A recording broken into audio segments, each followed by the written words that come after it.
Pemirsa, putusan Mahkamah Konstitusi yang memisahkan penyelenggaraan pemilu nasional dan daerah memantik pro dan kontra. MK memerintahkan pemilihan kepala daerah dan anggota DPRD digelar paling cepat 2 tahun setelah pelantikan Presiden, anggota DPR, dan DPD. Sejumlah kalangan menuding MK telah melampaui kewenangan dan mengeluarkan putusan yang inkonstitusional. Lantas bagaimana implikasi putusan MK yang merombak desain pesta demokrasi di Indonesia?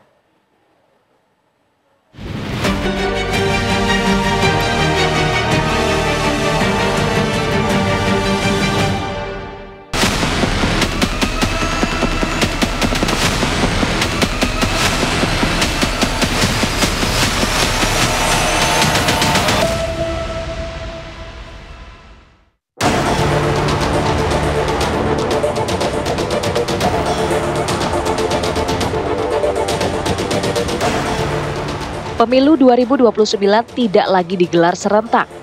Mahkamah Konstitusi memutuskan untuk memisahkan penyelenggaraan pemilu nasional dan daerah.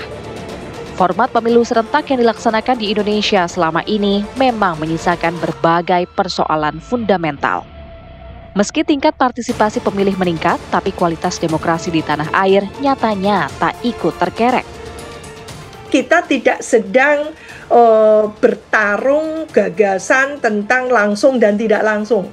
Bahwa kalau langsung itu menjamin sistemnya demokratis. Tidak juga gitu. Apa yang terjadi dengan pilkada langsung yang dilakukan sejak Juni 2005 sampai kemarin November 2024 ternyata terjadi stagnasi dan setback. Ya, munculnya politik dinasti, munculnya gitu ya politik nepotisme, politik transaksional, pokoknya menang, menghalalkan semua cara, pilkadanya distortif. Jadi bukan itu yang kita kehendaki. Pemisahan pemilu nasional dan daerah sontak memantik perdebatan sengit. Sejumlah partai politik bahkan terang-terangan menolak dan menuding MK telah melampaui kewenangannya. Kami dilahirkan untuk menjadi besar tanpa melupakan akar. Untuk menjadi yang terdepan tanpa melupakan arti kemanusiaan. Untuk memberikan arti tentang dedikasi dalam memaknai hidup dan mewujudkan mimpi. Karena komitmen adalah segalanya bagi kami.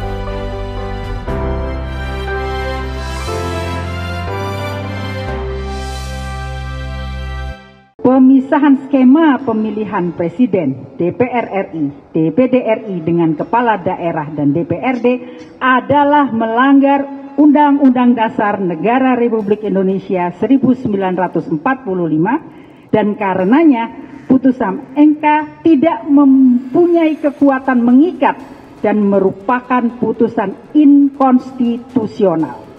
Yang terjadi saat ini sekarang adalah kita ini dihadapkan oleh dilema, ya. Satu dilemanya adalah, ya, oke lah, pertama mungkin kita boleh ngedumel, boleh tidak setuju, gitu ya, bahwa Mahkamah Konstitusi itu selalu dalam bahasa saya offside, gitu ya, terhadap para pembentuk undang-undang, gitu ya. Tetapi kita juga menyadari, memahami betul konstruksi hukum kita, bahwa putusan Mahkamah Konstitusi itu adalah final and binding. Ya, sikap kami ya di Partai Golkar sekarang kami sedang melakukan kajian. Tapi sejauh ini memang PDI Perjuangan masih belum menentukan suatu sikap soal bagaimana menyikapi terkait dengan keputusan Mahkamah Konstitusi tersebut. Karena masih sedang dalam ongoing proses di dalam memahami apa yang menjadi putusan dan melakukan kajian-kajian termasuk kajian implikasi politik, kajian hukum, dan tentunya adalah kajian bagaimana apabila di banyak daerah ada anggota-anggota legislatif yang harus kemudian memperpanjang masa jabatannya. Putusan MK yang menuai pro dan kontra tersebut merupakan hasil dari permohonan yang diajukan oleh Perkumpulan untuk Pemilu dan Demokrasi atau Perludem. Dalam amar putusannya, Mahkamah memaknai ulang keserentakan pemilu menjadi 2 waktu pelaksanaan, yakni pemilu nasional dan lokal. Pemilu nasional untuk memilih anggota DPR, DPD, dan Presiden, serta Wakil Presiden dilakukan di hari yang sama. Kemudian berselang waktu paling singkat 2 tahun dan paling lama 2 tahun 6 bulan digelar pemilu lokal untuk memilih anggota DPRD Provinsi, DPRD Kabupaten Kota, dan Kepala Daerah secara serentak di hari yang sama.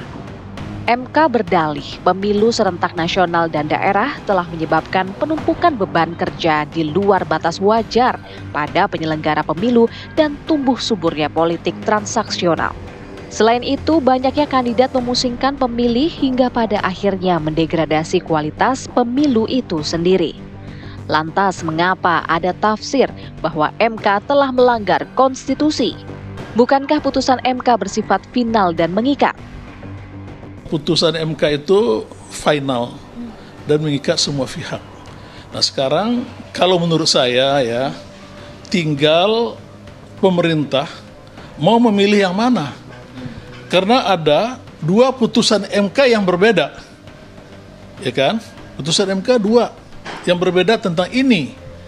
Yang satu mengatakan langsung secara sekaligus, kalau ini dipilah. Nah, jadi ada memang hal yang saya katakan tadi itu tentang masalah kepala daerah itu loh Mbak. Konstitusi menyatakan itu kan dipilih secara demokratis. Bukan dipilih di dalam suatu pemilihan umum.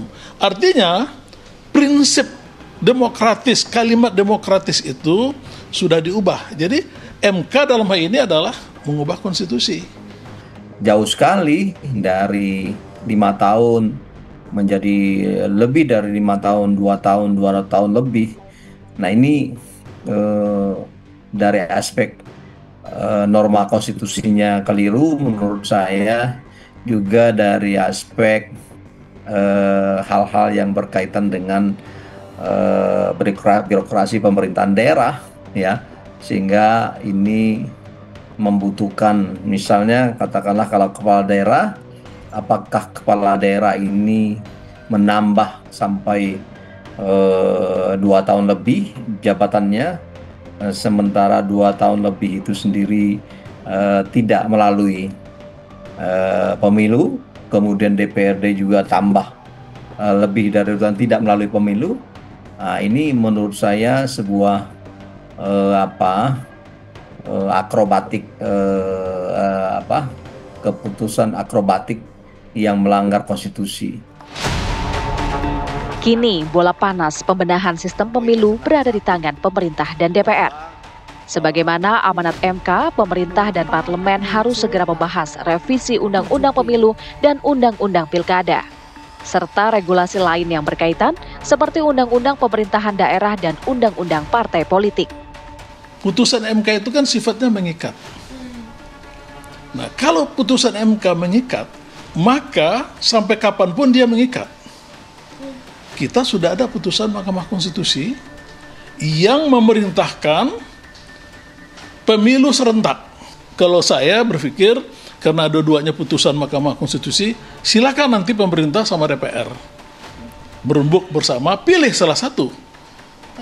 Ada tiadanya amar keputusan MK ini adalah menjadi satu kewajiban, hal yang niscaya bagi tentunya para pembentuk undang-undang untuk gitu ya, melakukan perbaikan-perbaikan, menata ulang gitu ya, tidak hanya sistem pemilu, tapi bagaimana menata ulang sistem pemilu terkait dengan sistem kepartean kita, sistem keterwakilan kita, sistem kepemerintahan kita. Nah ini kan harus 3 tadi itu nyambung, jadi menjadi satu kesatuan yang kontinem.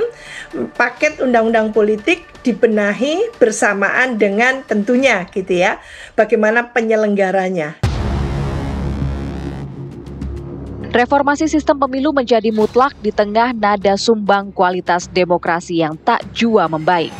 Keputusan MK ini sebenarnya untuk memperbaiki pesta demokrasi agar rakyat bisa mempelajari lebih dalam rekam jejak calon wakilnya. Jangan sampai resistensi politik terhadap putusan Mahkamah Konstitusi ini justru membuat pemilih semakin alergi terhadap proses demokrasi.